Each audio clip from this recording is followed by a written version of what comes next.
안녕하세요. 제 강의에 들어와 주셔서 감사드립니다. 오늘 제가 여러분하고 얘기할 내용은 불가능에 도전하기라는 내용을 가지고 강의를 준비해 봤는데요.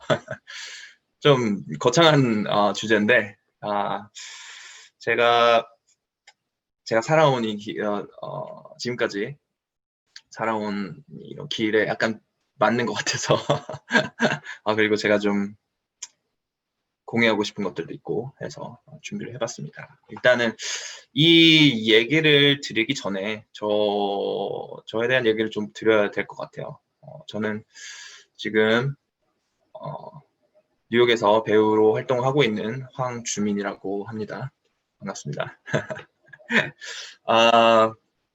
그래서 제 얘기를 좀 해야겠습니다. 저는 90년대 초반에 중학교를 다닐 시절 그때 한국에 브레이크 댄스가 붐이었어요. 그래서 저도 또래 친구들과 함께 브레이크 댄스를 취미로 취미 삼아서 시작을 해 보았는데 그때 친구가 저한테 여러분 혹시 나이키라는 동작 아시는지 모르겠지만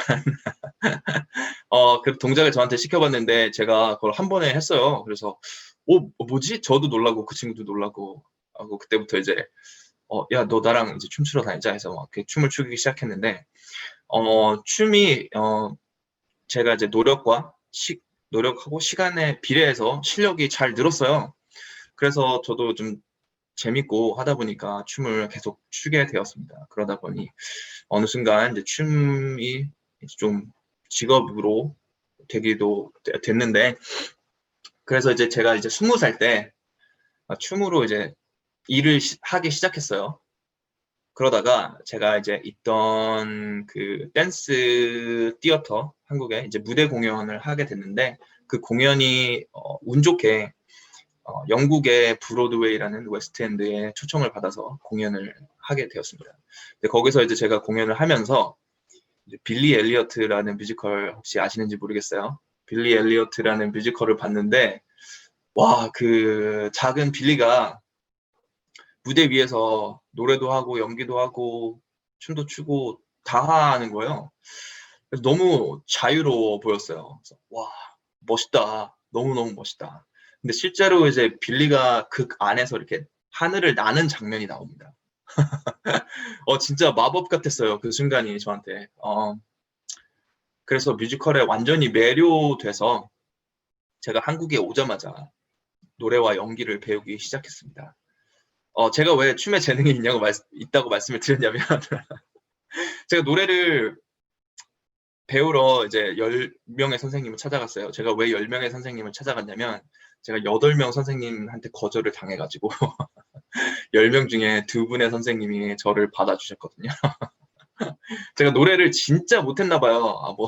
못했죠. 노래를 엄청 못했으니까, 오죽하면 선생님들이 안 받아주겠습니까? 네. 그래서, 어쨌든 그 2명이 저를 받아주셨기 때문에, 그 2분의 선생님 밑에서 제가 열심히 노래를 연습을 하기 시작했습니다. 근데 노래는 시간과 노력에 비례해서 실력이 안 늘더라고요. 진짜 정말 지지리도 안 늘었어요. 너무너무 막 답답하고 너무너무 힘들더라고요. 자꾸 춤하고 비교하면서 춤 이렇게 잘 됐는데 왜 이렇게 안 되지? 그러면서 좀 너무 힘들고 제 자신을 좀 자책하고 그런데 이상하게 저는 포기를 하질 않았어요. 저 너무 왜 그런지 모르겠지만 제가 포기를 하지 않았습니다.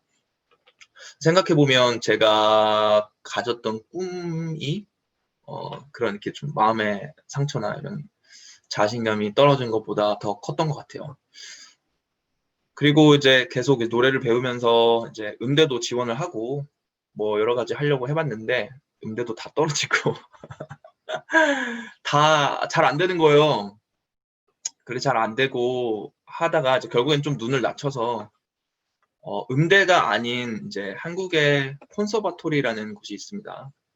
그곳이 뭐냐면 이제 학점은행제 같은 곳인데 이제 거기서 이제 음악을 배우기 시작했어요. 운 좋게 거기서 또 자매결연 학교인 위스콘신 주입대로 유학을 가서 또 이제 브로드웨이까지 도전을 하게 되었고요. 그 과정 안에서 또 제가 이제 연기를 배우는데, 제 첫 연기 선생님이 고창석 선생님이셨는데, 지금 뭐 국민 배우시죠. 근데 이제 제가 그분 선생님한테 연기를 하고 싶다고, 말씀을 드리니까, 이제 브레이크 아웃이라는 공연이 있는데, 오디션을 한번 봐봐라. 그래서 이제 그 공연의 오디션을 봤습니다. 그래서 운 좋게 붙었는데, 이제 그게 어떤 공연이었냐면, 브레이크 댄서들을 모아서 이제 슬랩스틱 코미디 공연을 이제 만드는 그런 이제 거였는데, 이제 댄서들이다 보니까 연기를 모르잖아요. 그래서 이제 그 공연을 만드는 과정에서 고 백원길 연출님께서 댄서들 데리고 6개월 동안 액팅 인텐시브 트레이닝을 해주셨어요.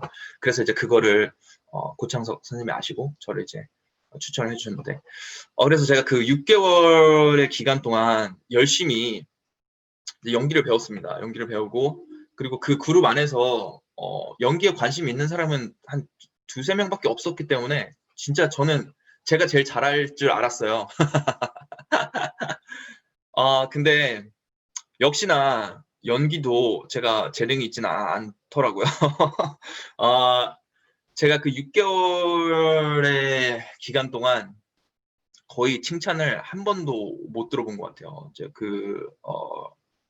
연출님께서 매일매일 이렇게 저희가 이제 연기 숙제를 해오고 연기 이제 그 발표를 하잖아요. 발표를 하는데 저는 정말 열심히 준비를 했는데 어떻게 칭찬을 한 번도 못 받더라고요. 그러니까 계속 자신감이 떨어지고, 어떤 기분이 들었냐면 제가 이렇게 정성스럽게 쌓은 탑이 계속 무너지는 것 같은 느낌이 들더라고요, 마음적으로. 그래서 그 6개월 동안 정말 너무 힘들었습니다. 노래도 안 되고 연기도 안 되고, 그냥 춤이나 춰야 될까 이런 생각도 많이 하고. 근데 또 이상하게 저는 포기를 하지 않았어요. 네. 그렇게 이제 우여곡절 끝에 이제 유학을 오고 졸업을 하고 이제 뉴욕에 또 가게 됐죠. 그 뉴욕에 갔는데 이제 졸업을 하고 이제 미국에서 일을 하려면 이제 OPT라는 비자가 이제 신청을 할 수 있는데, OPT라는 비자가 뭐냐면 1년 임시 워킹 비자예요, 미국에서. 이 기간 동안 이제 배우 같은 그 엔터테이너들은 경력을 최대한 많이 쌓아야지 이제 그 다음 비자인 예술인 비자를 신청을 할 수가 있는데요. 아니면 이제 회사원들 같은 경우는 이 기간 동안 자기를 스폰서를 해줄 수 있는 회사를 찾아야지 이제 H1, H1B 맞나? 네, 그 이제 회사 그 회사에서 지원해주는 그 비자를 받을 수가 있습니다. 그래서 그 1년의 기간이 굉장히 중요한데요. 그래서 제가 이제 뉴욕에 가서 이제 오디션을 막 보기 시작했죠. 근데 뉴욕 그 오디션 환경이 한국이랑 많이 다르기 때문에 제가 처음에 그거에 적응하고 그 정보를 알아가는데 한두 달이 걸렸던 것 같아요. 그럼 1년에서 벌써 한 2개월에 이제 날라갔죠. 근데 이제 뉴욕이 물가가 너무 비싸잖아요. 그래서 제가 또 일을 안 하면 또 월세를 낼 수가 없었기 때문에 또 일을 또 하면서 이제 낮에는 오디션 보러 다니고 막 이렇게 이제 생활을 하게 됐는데, 오디션이 안 되더라고요. 오디션이 계속 떨어졌습니다. 계속 떨어지다가 이제 6개월이 지났어요. 그리고 막 일을 하면서 오디션을 보다 보니까 오디션을 많이 못 보는 상황도 생기고, 이래서 이제 6개월이 남았을 시점에는 이제 제가 발등에 불이 떨어졌잖아요. 제가 뭘 이제 못하면 한국에 돌아가야 되니까. 그래서 과감하게 진짜 뭐라도 꼭 하고 가야 되는데 큰일이다. 오디션에 집중을 해야겠다 이렇게 생각을 하고 이제 그때부터는 일을 좀 과감하게 정리하고 돈을 좀 모아놓고 한 3개월 동안 살 수 있을 정도의 돈을 모아놓고 이제 3개월 열심히 일하고 또 이제 좀 다시 오디션 보고 이런 식으로 반복을 해야겠다 이렇게 좀 마음을 먹고 오디션을 진짜 열심히 보러 다니기 시작했습니다. 그래서 제가 그 6개월 동안 오디션을 300개까지 세고 그다음부터는 이제 안 셌어요. 300개 이상을 봤는데 그러면 6개월에 300개면 거의 하루에 2개 이상 갔다는 거잖아요. 근데 이제 주말엔 오디션이 없으니까 그거 진짜 하루에 정말 갈 수 있는 오디션을 다 찾아내가지고 진짜 있는 거 없는 거 오디션을 다 갔어요. 다 갔는데 정말 수많은 거절 당했죠. 거기서 제가 그 6개월 시간 동안 오디션에 붙은 게 몇 개냐면요. 놀라지 마세요, 여러분. 300개가 넘는 오디션 중에 제가 10개가 붙었습니다. 10개. 그러면은 이제 따지고 보면 30개 오디션에 가야 한 개가 붙을까 말까 한 이런 거잖아요. 네, 그렇게 정말 계속 수많은 거절, 노 이런 것들을 경험을 제가 그게 저의 20대였던 것 같아요. 30대 초반까지. 그게 어떻게 보면 제 삶이었는데 제가 그 삶을 살면서 포기하고 싶죠. 당연히 너무 포기하고 싶은데 포기하지 않게끔 도와줬던 몇 가지 방법들이 있습니다. 그리고 네, 그 방법들을 통해서 결국에는 제가 불가능해 보이는 꿈을 이제 이루게 됐는데 제가 한국에서 유학을 간다고 했을 때 그때 제 나이가 29살이었거든요. 29살에 영어를 못하는데 이제 유학을 간다고 하니까 주위에서 당연히 뭐라고 하겠습니까? 저한테 너무 늦은 거 아니냐, 뭐 그게 가능하겠니? 너무 시간 낭비하는 거 아니냐, 뭐 이런 얘기를 많이 해주셨어요. 주변에서 거의 좀 긍정적인 얘기를 해주시는 분은 거의 별로 없었습니다. 그리고 이제 또 제가 거기에 얹어서 제가 이제 브로드웨이에 도전하고 브로드웨이에 서는 게 꿈이다. 그래서 한번 가보겠다라고 말을 했을 때는 한국에서는 다 브로드웨이에 선 사람이 없는데 어떻게 너무 힘들지 않을까? 뭐 다들 이렇게 좀 불가능하지 않을까? 이렇게 저한테 말을 해줬어요. 사실 저도 불가능하다고 좀 생각을 했는데 그때 당시에는 제가 높게 목표를 설정하면 거기에 좀 근접하게라도 가지 않을까. 그래서 좀 불가능해 보이지만 좀 그런 높은 골을 설정했었죠. 네. 근데 우여곡절 끝에 네, 그 꿈을 이루게 됐고 브로드웨이 무대에 서고 지금 뭐 활동하는 한국 국적을 가진 한국인 배우로서는 지금 브로드웨이에 2명 있습니다. 저를 포함해서. 네, 그래서 참 운 좋게 꿈을 이루게 됐는데요. 자, 그래서 제가 불가능에 대해서 말씀을 드리자면 불가능의 정의를 한번 말씀을 드리면 가능하지 않다. 너무 간단하죠? 가능하지 않다. 여기서 이제 제가 불가능의 예를 좀 들어보겠습니다. 멀리 있는 사람과 통화하기, 영원히 늙지 않는 과학기술, 죄송합니다. 핸드폰으로 인터넷 하기, 화성에 이사가기, 그리고 비행기로 세계 여행. 근데 멀리 있는 사람과 통화하기, 핸드폰으로 인터넷 하기, 비행기로 세계 여행. 이거 가능하잖아요. 그렇죠? 네, 예를 들어서 제가 이 강의를 한 30년 전에 한다고 생각해 볼게요. 그러면 이 중에서 불가능한 거는 핸드폰으로 인터넷 하기는 불가능하겠죠. 그때는. 반대로 제가 이 강의를 한 20년 있다가 한다고 쳐볼게요. 그러면 이 중에서 영원히 늙지 않는 과학기술이 가능할 수도 있고 화성에 이사가기도 가능할 수도 있죠. 그래서 불가능을 바라보는 두 가지 시각이 영원히 가능하지 않다 또는 불가능은 일시적인 상태이다. 이렇게 불가능을 바라보는 두 가지 관점이 있을 수가 있겠죠. 불가능에 도전이 어려운 이유는 선행 사례가 없으니까 수많은 시행착오를 겪는 게 이제 필수고 결과가 보장이 되지 않죠. 사실 누가 고생을 하고 싶겠습니까? 그쵸? 그리고 결과가 보장이 되지 않는 것에 도전을 한다는 것은 사실 쉬운 일이 아니죠. 참 어려운 일이죠. 네. 뭔가 이렇게 선뜻 도전할 수 없는 그런 일입니다. 그래서 이렇게 좀 도전하기 꺼려하는 거죠. 하지만 제가 말씀드리는데 우리는 이미 우리 생활 속에서 훨씬 많은 불가능에 도전을 하고 있습니다. 네. 꿈은 그저 일시적인 불가능 상태인 나의 모습이죠. 자, 이게 무슨 말이냐면, 자, 가까운 예를 들어볼게요. 원하는 대학에 들어가기. 저희가 공부를 열심히 해서 원하는 대학에 들어가고 싶은데, 공부를 열심히 한다고 해서 원하는 대학에 들어가는 보장이 있나요? 물론, 가능성이 커지죠. 공부를 열심히 하고 점수를 많이 받고 하면. 근데 보장이 있는 건 아니거든요. 그래서 어떻게 보면 원하는 대학에 들어가기도 현재에는 불가능하지 한 꿈이라는 거죠. 하지만 미래에는 가능할 수 있고 대기업에 입사하기 마찬가지죠. 좋은 대학에 나왔다고 해서 대기업에 입사하는 거에 보장되는 건 아니잖아요. 그래서 이런 대기업에 입사하기 30대 전에 내 집 마련하기 요즘 한국의 집값이 너무너무 비싸죠. 그래서 이런 가까운 예들이 사실 우리는 이런 그러니까 지금 현재 불가능하지만 미래에는 가능하게 만들기 위해서 우리는 도전을 하고 있다. 우리는 생각보다 많은 불가능에 이미 현실 속에서 많이 도전을 하고 있다.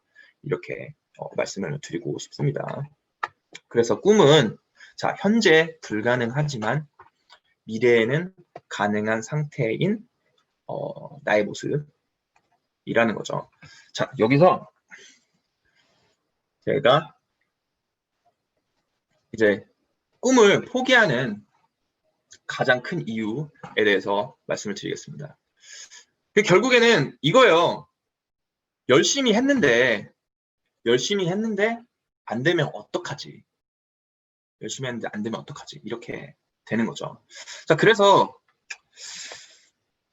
이 불안한 마음 이런 것들을 도와줄 제 생각에 그리고 저를 포기하지 않게 해준 몇 가지 되게 소중한 방식들을 공유를 하려고 합니다. 자, 첫 번째, 불가능에 도전을 하기 위한 첫 번째 장비. 제가 장비라고 표현을 했는데 뭘 사는 건 아니고요. 우리가 이제 갖춰야 될 어떤 삶의 습관이라고 할까요? 네, 그런 거라고 말씀을 드릴게요. 자, 첫 번째는 나의 위치를 정확하게 파악하기입니다. 비판을 수용해서 스스로의 능력을 가감 없이 철저하게 객관적으로 받아들이는 과정. 일단 제 얘기를 예로 들어야 될 것 같은데요. 아까 말씀드렸듯이 제가 이제 연기 수업을 6개월 동안 받았는데 칭찬을 거의 못 받았다고 말씀드렸죠. 그 과정 속에서 제가 이제 계속 아까도 또 말씀드렸듯이 제가 이렇게 쌓아놓은 탑들이 계속 무너지는 것 같은 느낌이 들고 하다 보니까 이렇게 자기가 뭔가의 어떤 일에 시간과 노력을 들이면 당연히 애착이 가잖아요. 근데 이제 그게 어떤 비판을 듣고 이렇게 뭔가 사람들한테 좋은 반응이 나오지 않으면 스스로가 그게 가치가 없다고 느껴져요. 그래서 저도 그랬고. 그래서 그래서 그럴 때 심리적으로 상처를 받고 자연스럽게 방어적인 자세를 취하고 여러 가지 핑계를 대면서 약간 현실에서 도피를 하려고 했습니다. 제 자신이. 현실에서 도피를 하려고 많이 노력을 했던 것 같아요. 근데 결국에는 본질적인 문제가 해결이 되지 않았기 때문에 제가 계속 힘들었죠. 결국 저는 잘한다고 말을 듣고 싶은데 도피해서 될 문제는 아니니까. 그래가지고 결국에는 다시 곰곰이 생각해봤습니다. 어떻게 해야 될까? 그러다가 이제 제가 심리적으로 되는 그 방어적인 자세를 좀 빼고 그런 비판을 들었을 때 한번 이제 사실적인 그 사실만, 팩트만 보고 한번 받아들여보자. 네, 그러니까 제가 이런 비판을 수용할 때마다 자꾸 나는 못한다고 라고만 받아들였던 것 같아요. 그래서 그렇게 제 자신을 좀 관점을 좀 바꿔보고 하니까 그때부터는 비판에서 중요한 단서들을 하나 둘씩 찾기 시작했습니다. 그래서 이제 비판에 그동안에 이제 그 심리적인 방어를 빼고 사실을 보다 보니까 이런 부분이 내가 발전시킬 수 있는 부분이구나. 그 전에는 이게 나는 안 돼, 나는 못해였는데 이제 나는 이런 부분을 발전시킬 수가 있겠구나, 이런 방식으로. 그러다 보니까 이런 비판들이 오히려 나중에는 감사해 주더라고요. 사실 이게 이렇게 되기까지 저가 그렇게 빠른 시간 안에 되진 않았어요. 왜냐면 이게 저희 사람이잖아요. 감정적으로 항상 이게 감정이 있기 때문에 이거를 이제 감정을 빼고 사실만 받아들이는 이런 과정이 생각보다 좀 힘든데 그게 되고 나서부터는 이 비판을 저는 오히려 찾아다니기 시작했습니다. 뭐 물론 사람들 중에는 정말 뼈대 없이 정말 그냥 싫어서 좀 싫어서 그냥 비판하는 사람도 있어요. 근데 이렇게 자꾸 비판을 듣다 보면 그 중에서 뭐가 좋은 건지, 뭐가 알맹이가 있고 없는 건지를 이제 잘 알게 됩니다. 근데 이렇게 자신의 위치를 파악하니까 제가 이제 오디션을 보는 직업이잖아요. 계속 이제 사람들한테 평가를 받는 직업인데 그 전에는 이런 평가에 의해서 제가 계속 좀 휘둘렸거든요. 물론 이건 저의 직업적인 특성일 수도 있지만 뭐 회사 다니는 분들 뭐 상사와 일하시고 다른 사람과 일하는 그런 일을 하시는 분들은 좀 공감하실 수 있을 거라고 생각을 하는데 그래서 제가 그런 내 오디션을 보고 이제 비교를 하면서 제가 이렇게 자꾸 흔들렸는데 이렇게 비판을 수용하고 제가 제 자신을 이제 객관적으로 보고 이제 저의 위치를 이렇게 계속 객관적으로 보고 뭘 발전시켜야 될지 보고 이렇게 하다 보니까 정말 그때부터는 제가 남들이 하는 말 아니면 뭐 오디션에 떨어지고 이런 거에 대해서 흔들리지 않기 시작했어요. 제가 어떻게 보면 이렇게 딱 정말 좋은 중심을 딱 잡기 시작한 것 같아요. 네, 그 전에는 제가 남들 말에 되게 많이 휘둘리고 오디션에 떨어지면 너무 힘들고 막 그랬었는데 이렇게 비판 수용하고 제 위치를 객관적으로 이렇게 보고 저렇게 보고 해서 찾으니까 그때부터는 제 그 중심이 딱 서게 된 것 같습니다. 네, 그래서 이거에 대해서 말씀을 드렸고요. 자, 두 번째, 불가능의 도전을 위한 두 번째 장비. 자, 두 번째는 꿈과 나. 자, 이게 뭐냐면 꿈과 나의 먼 괴리감에 집착하지 말기. 자아 성장의 척도에만 집중하기입니다. 자, 이게 뭐냐면 제가 여기 이렇게 맵을 그려봤는데 자, 이제 꿈을 이루는 과정을 제가 한번 그려봤습니다. 자, 여기 옆에 꿈을 이루기 전 일시적인 불가능 상태, 꿈을 이룬 후 가능한 상태. 자, 이게 이렇게 꿈을 이루기 전에서 꿈을 이룬 후로 쭉 일직선으로 가면 좋을 텐데 우리 현실이라는 거는 그렇지가 않죠. 우리는 이렇게 꼬불꼬불한 길을 거쳐서 인생의 희노애락을 거쳐서 이 소중한 꿈이라는 곳에 도착을 하게 됩니다. 그런데 이때 꿈하고 먼 자기의 괴리감에 집착한다고 생각해 보세요. 여기 근데 제 마우스 커서 보이시나요? 마우스 커서 보이시죠? 네. 자, 꿈과 자기의 먼 괴리감에 집착을 한다고 해보세요. 여기서 이렇게 자기가 꿈을 향해 가고 있잖아요. 근데 꿈하고 가까워졌죠? 와, 가깝다. 이제 계속 나아가면 되겠다 하는데, 자, 자기의 여정이 이렇게 갑니다. 그럼 꿈과 멀어지죠? 어떻게 돼요? 스트레스 받죠? 다시 딱 꿈하고 가까워졌어요. 그래서, 다시 가까워진다. 열심히 해야지. 다시 멀어지죠?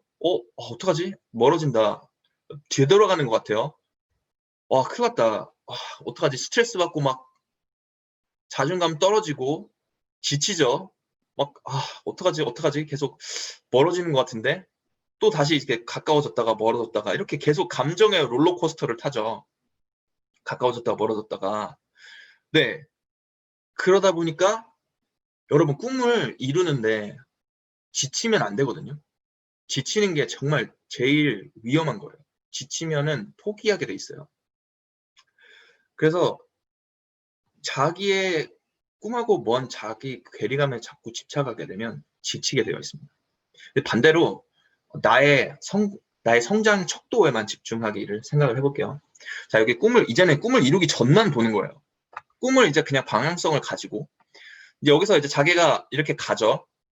오, 내가 많이 성장했구나. 근데 이제 성장이 멈춘 것 같아요. 그러다가 성장이 이제 오히려 반대로 되돌아가는 것 같죠? 어떡하지? 근데 생각해보면 이 꿈을 이루기 전보다 우리는 이만큼 멀리 왔다는 거죠. 그래서, 그래도 내가 전보다는 많이 성장했구나. 그리고 계속 이렇게 가죠. 계속 성장한다. 다시 돌아가죠. 돌아가고, 뭐지? 실력이 되돌아가는 것 같은데? 하지만 또 보면 이때보다는 성장했죠. 그리고 이때보다도 성장했죠. 여러분, 제가 정말 장담하고 말씀드릴 수 있는 것 중에 한 가지가 뭐냐면, 우리가 무언가를 도전하고 하는 것에 있어서 멈추거나 우리가 반대로 막 되돌아가는 것 같은 느낌을 받을 때가 있어요. 근데 제가 장담하는데 그런 순간에도 여러분은 성장하고 있습니다. 이거 진짜 저 믿으셔야 돼요. 그러한 순간에도 우리는 성장을 하고 있습니다. 네, 진짜. 그거 저 믿으셔야 되고요. 정말. 네. 그래서 이렇게 보면은 이 두 가지 관점을 보면 그 심리적인 상태가 벌써 다르지 않으세요? 이렇게 엄청 스트레스 받고 하는 반면에 꿈을 이루기 전에 해서 성장 척도에만 집중하면 그래도 내가 많이 늘었구나. 계속 늘어가고 있구나. 이렇게 하기 때문에 이 지치는 것에 좀 방지를 할 수가 있습니다. 네, 지치는 것을 막아줄 수가 있다고 말씀을 드리는 거죠. 네, 이 다음 세 번째입니다. 세 번째는 바로 계획을 세우지 마라. 계획을 세우지 마라. 이게 무슨 말이야? 깜짝 놀라실 텐데. 자, 목적을 이루기 위해 나는 어떠한 방법을 사용할 것인가? 아니면 반대로 계획대로 맞춰진 나의 생활 패턴. 예를 들어서 다이어트 30일 다이어트 계획을 짜서 열심히 다이어트 하겠다. 이런 거 되게 많죠. 이런 프로그램도 있고. 근데 성공률이 얼마나 될까요? 그 성공률이 50% 이상은 안 된다고 봅니다. 저는. 왜냐면 계획에서 어긋나면 이 사람이 지치게 되어 있거든요. 심리적으로. 자존감이 떨어지고. 자, 그래서 다시 한번 아까 그 맵을 다시 불러와서 설명을 드려볼게요. 여기 꿈을 이룬 과정에서 자, 계획대로 맞춰진 나의 생활 패턴으로 이제 꿈을 향해 걸어간다고 생각을 해보겠습니다. 자, 그러면 여기서 이렇게 가죠. 근데 계획이 틀어졌어요. 계획이 틀어졌어. 어떡하지? 이대로 안 되네. 다른 계획을 세워야겠다. 다른 계획을 막 세우죠. 그러다 계획이 다시 또 세워서 가죠. 계획이 또 틀어졌어요. 또 계획이 틀어졌네. 어떡하지? 패닉이죠. 이렇게 계속 계획이 틀어질 때마다 심리적으로 어떡하지? 이제 뭘 해야 되지? 이렇게 되잖아요. 그죠? 그리고 자존감이 떨어지고 지치게 되죠. 심리적으로. 근데 반대로 다시 제가 말씀드린 것처럼 목적을 이루는 다시 볼게요. 목적을 이루기 위해 나는 어떤 방법을 사용할 것인가 집중을 한다고 생각을 해볼게요. 자, 그러면 이제 여기 우리가 가고 싶은 목적이 있습니다. 그럼 우리가 이렇게 그곳을 향해 가죠. 약간 비슷하지만 이 관점이 다른 거예요. 이렇게 가다가 약간 우리가 다른 목적대로 안 가는 것 같아요. 그러면 이제 이 방법이 안 통하네. 여러 가지 방법을 강구해 봐야겠다. 이 방법도 쓰고 저 방법도 쓰고 이렇게 계속 방법들을 찾죠. 방법들을 찾으면서 이제 또 좀 앞으로 나아가요. 앞으로 나아가면서 오케이, 이 방법을 사용해서 앞으로 가자. 또 뒤로 오는 것 같으니까 또 여러 가지 방법을 찾죠. 아, 이것도 안 되고 이것도 찾고 저것도 찾고 이렇게 계속 방법을 찾으면서 우리는 앞으로 나아가게 됩니다. 자, 이 두 가지 방법에서 또 심리적인 차이가 있죠. 계획대로 맞춰진 나의 생활 패턴에서 계획이 틀어질 때마다 우리는 심리적으로 어떡하지? 뭘 해야 되지? 계획을 다시 짜고 막 이렇게 해야 되죠. 반면에 새로운 방식을 계속 찾는 것을 보면 우리는 그 계획에서 틀어진 나의 모습을 집착하는 게 아니라 목적으로 가기 위한 여러 가지 방법에 집중을 하게 됩니다. 자, 이렇게 되면 어떻게 되냐? 우리는 이 방식들을 집중하고 뭐가 되고 뭐가 안 되는지를 집중하게 되죠. 그러면서 우리는 여러 가지 되는 방식들이 데이터베이스에 쌓이고 그런 것들을 이제 모아서 우리는 앞을 보고 나아가게 되는 겁니다. 우리가 계획에 틀어진 모습에서 우리의 모습에 집착하는 게 아니라. 이해가 되시나요? 네. 네, 그래서 이렇게 세 가지 제가 중요한 거를 말씀을 드려봤는데, 자, 첫 번째는 스스로의 현재 위치를 정확하게 파악하기입니다. 네. 제가 아까 말씀드렸듯이. 그리고 자아 성장의 척도에만 집중하기. 그리고 목적을 이루기 위한 여러 가지 방법 사용하기. 제가 정말 장담하는데요. 이 세 가지가 잘 되시면 그 어떤 일을 해도 잘 해내실 수 있을 거라고 제가 진짜 감히 장담을 할게요. 왜냐면 이것을 가지고 있는 분들은 일단 흔들리지 않은 중심이 있죠. 그리고 자기가 어느 정도의 위치에 있고 어디로 가야 하는지를 정확하게 알고, 그리고 이제 어려움이 닥쳤을 때 자기가 사용할 수 있는 여러 가지 방식들이 이미 데이터베이스에 있는 거죠. 네. 그래서 이렇게 이 세 가지를 여러분 이것도 하루 아침에 되는 건 아니죠. 연습을 통해서 해야 되는데, 저도 이것이 저의 습관이 되는 데까지는 거의 한 6년도 넘게 걸린 것 같아요. 이거는 사실 저도 모르게 제가 습관이 되었고 나중에 알게 된 거지만 어쨌든 한 6년의 시간이 걸린 것 같습니다. 네. 자, 꿈을 이루기에 필요한 마법의 소스. 마지막으로 또 공유하고 싶은 내용인데, 자, 이 내용은 페이스북에서 엄청나게 이제 공유가 됐던 포스트를 제가 한국에도 아마 이 내용이 많이 번역이 돼서 공유가 됐을 텐데 한국어로 번역해서 발췌를 하고 제 나름대로 글을 좀 더 추가를 해보았습니다. 자, 뭐냐면 절대로 포기하지 않기입니다. 자, 오프라 윈프리 다 아시죠? 23살에 첫 직장에서 해고를 당했다고 합니다. 해리포터의 작가 J.K. 롤링도 국가 지원금으로 겨우 살아가면서 자살을 생각하던 싱글맘이었다고 해요. 그리고 해리슨 포드는 30살까지 목수였고, 베라왕 아시죠? 웨딩드레스 엄청 유명한 베라왕. 올림픽 피겨스케이팅 선수가 되는 것에도 실패하고, 보그지의 에디터가 되는 것에도 실패하고 40살에 처음으로 자신이 디자인한 드레스를 세상에 내놓았다고 합니다. 그리고 마블 영화사의 스탠리 40살에 처음으로 자신이 만화책을 인쇄를 할 수가 있었고요. 사무엘 잭슨은 처음 작은 역할을 맡은 것이 46살이었다고 해요. 모건 프리먼은 첫 조연 역할을 56살에 맡았고, 드루가 이 글을 쓴 사람인데 마지막에 세 가지 절대 스스로에게 해서는 안 될 말에 대해서 얘기를 했습니다. 첫째, 절대 자신에게 늦었다고 말하지 말라. 그리고 절대 자신에게 이미 인생의 기회를 놓쳐버렸다고 말하지 말라. 마지막으로 절대 자신에게 나는 성공할 자질이 충분하지 않다고 말하지 말라. 당신은 할 수 있다. 그것이 무엇이든. 자, 이렇게 말을 했죠. 그리고 이제 제가 여기까지는 발췌를 했고, 여기부터는 제가 쓴 내용인데, 최근에 기생충으로 아카데미에 선 국민 여배우 이정은 배우 다들 아시죠? 42살에 42살에 처음으로 영화를 찍었다고 한 인터뷰를 제가 봤습니다. 근데 제가 10여 년 전에 제 20살 초반 때 이정은 배우님이 열연하신 뮤지컬 빨라를 보고 진짜 펑펑 울었던 기억이 나요. 그리고 저는 33살에 브로드웨이에 이제 데뷔를 했죠. 이들의 공통점은 포기를 하지 않았다라는 겁니다. 네, 그렇죠. 자, 이렇게 여기까지 제가 이제 불가능을 도전하기 위해서 필요한 것들, 그리고 이제 제가 중요하다고 생각했던 내용들을 공유해 봤는데요. 어떻게 들으셨는지 모르겠네요. 이제 질문 있으시면 제가 질문을 받도록 하겠습니다.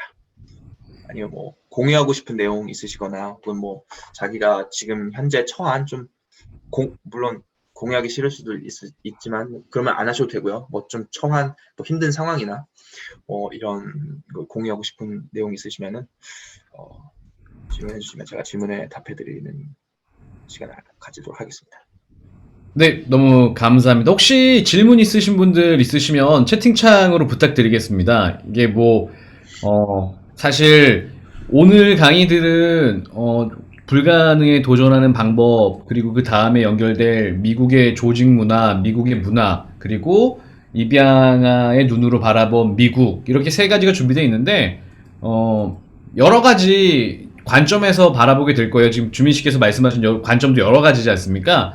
본인의 생각이나 관련돼서 궁금하신 것들 질문해 주시면 정말 좋을 것 같아요.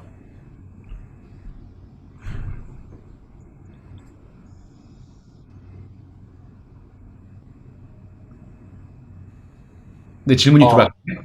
어, 그렇죠. 물론 당연히 친구들의 도움을 받습니다. 친구들의 도움을 받고 힘들 때마다 그런 심리적으로 도움을 받는 거 굉장히 중요하죠. 근데 어, 그 뭐라고 할까요? 결국에는 이 모든 물론 이거는 다른 사람마다 다를 수도 있지만 저는 결국 모든 것은 자기가 하기 나름이라고 생각을 하거든요. 자기가 어떻게 바꿔 나가는지. 하지만 그 주위의 모든 것들이 이제 영향을 주죠. 자기한테. 그래서 물론 친구들이나 기관들의 도움을 받고 어떤 조언을 구하고 하면서 이제 자기에게 필요한 자기 성장에 필요한 것들을 알아가고 그런 단서들을 찾는 것은 저는 굉장히 중요하다고 생각합니다. 자기 혼자 잘 되는 사람은 없어요, 이 세상에. 그쵸? 우리 다 도움을 받고 어떤 비판이나 이런 것들 다 도움을 받고 성장해 나가는 거지. 스스로 혼자 뭘 해서 잘 되는 경우는 거의 드뭅니다. 항상 누군가에게 얘기를 듣고 네, 이렇게 심리적으로 지원도 받고 이러면서 성장을 하는 거죠. 되게 많은 말씀들을 해주시는데요. 덧붙이자면, 그래서 사실은 어제 그런 강의가 있었거든요. 셀프 케어라는 강의.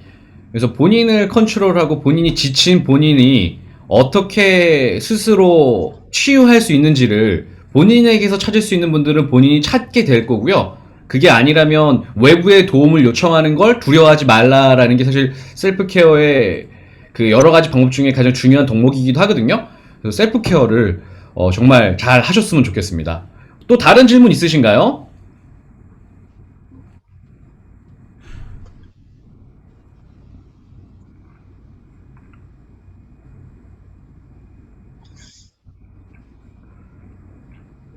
네, 오늘 사실은 이제 이렇게 해서 그 황주민 배우님의 마지막 강의가 끝나면, 이제 포럼에서 오늘 마지막이기 때문에 더 이상 뵙지 못하는데, 관련해서 뭐 질문하실 거 있으면 질문해 주시고요. 만약에 없으시면, 배우님께서 직접 그 인사해 주시고, 네, 마무리하도록 하겠습니다. 네, 강의 들어와 주셔서 감사하고요. 뭐, 이전에 혹시 제 강의 들으신 분도 계신지 모르겠지만, 어쨌든, 저는 인생의 모든 것이 접근성에 대한 문제라고 생각을 하거든요. 그래서 이제 여러 가지 방식들을 가지고 이제 원하는 목적에 접근하는, 이제 방식을 찾는 거를 잘 찾는 게 중요하다고 생각하는데, 제가 오늘 공유했던 내용이, 그런 접근성을 찾는데 좀 도움이 되셨으면 좋겠습니다. 감사합니다.